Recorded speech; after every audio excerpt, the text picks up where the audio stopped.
Hey folks, so I'm going to talk about the Begonia involucrata profile, care, and propagation. Now you wonder why this video is titled Begonia Metachroa and I said Begonia involucrata, because it really is the Begonia involucrata, but it's also known, or more commonly known, as a Begonia Metachroa. And people refer to this as a mini Pavonina because the leaves look like a Begonia Pavonina, similar shade of color with nice reddish stems to the leaves. And they're both iridescent. Some sources will claim that it comes from Brazil. However, a more reliable source says that these plants are native to Costa Rica, Guatemala, Honduras, Nicaragua, and Panama. And they basically will flower throughout the year, although mine has not yet flowered, but this is supposed to be around full grown. I've been keeping it along with my Selaginella wildenoi in a glass jar with a lid on top just to keep them happy for now until I figure out how to place them, and they've been happy in there and growing, so it's kind of nice. So these are grown in the tropics, as noted the countries at which they're found. And the tropics are typically overcast, so consequently you don't have the nice bright direct sun and excessive heat you find in mid-latitude deserts, roughly 30 degrees north-south latitude. Consequently, you want them to drop no more than 45 degrees Fahrenheit, and one website said 58, and no hotter than 95 degrees Fahrenheit, and one website said 88.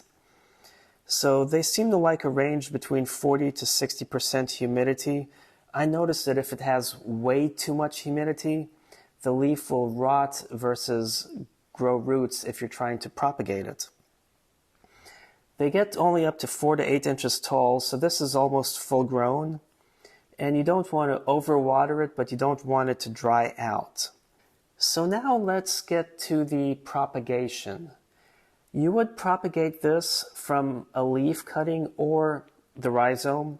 I like to propagate from leaf cuttings because you can get so many more plants, although it will take them a little longer to grow. Now, when it comes to the propagating, if you have excessive humidity, that is actually detrimental for the plant because the leaves will be known to rot. The Pavonina, I haven't had much of an issue of the leaves rotting when propagating, but I have with the Begonia Metachroa. For example, I set up this propagation container, and I had a bunch of different things in here. The Begonia lichtenora did really well, and I have a new one growing. The Selaginella wildenoi didn't do too well, neither did the Begonia Taconite or even some Begonia Metachroa leaves. And a Metachroa seems to be okay. It's not rooting as fast as I'd like. I feel like it grows too slow. So then I set up another bin with Begonia Pavoninas, and I went ahead. You can see that the top is a little drier. I've had this set up for a while and haven't been adding too much water. But I put some Begonia Metachroa leaves. And now let us look at a close-up of what these leaves are doing. So looking at these leaves, these are from the Begonia Metachroa, whereas the rest of these are from the Begonia Pavonina.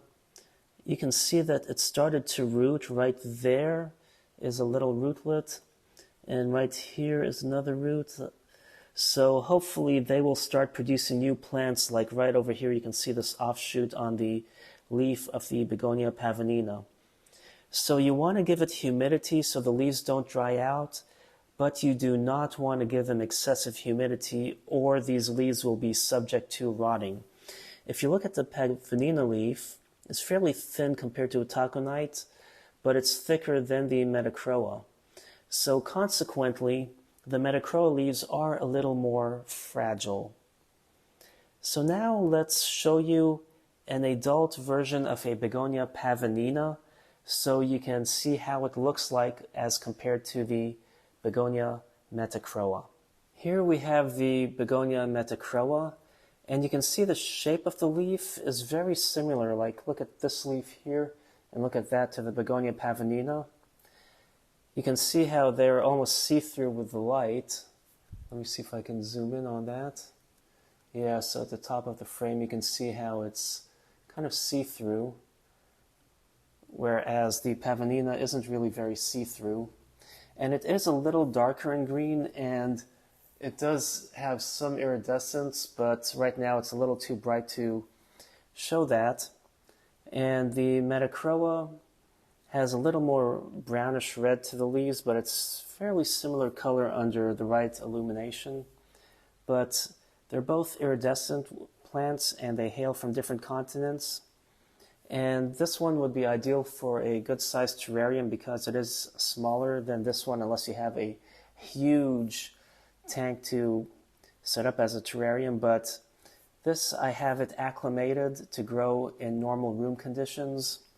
The Metachroa being a smaller plant, I have not yet tried to grow one in a normal room environment, but hopefully soon. So I managed to get this to iridesce by going to a darker area. I can only seem to get that one leaf. Oh, there we go. When you look at the Pavonina, and you can see the beautiful blue iridescence when viewed from the right angle. And now look at the Metachroa. Look at that. I can get that leaf. It really loves to pop. And here for a comparison, you can see that while the Begonia Pavonina is considered a blue-green iridescence, the Metachroa has a similar iridescent color to it as well, a similar shade, unlike the royal blue shade of the Begonia Taconite. So here's the Begonia Taconite. For comparison, you can see how it's a darker, richer blue than the Begonia Metachroa. I hope you enjoyed this video. Thanks for watching. Make sure you hit that subscribe button, and happy planting.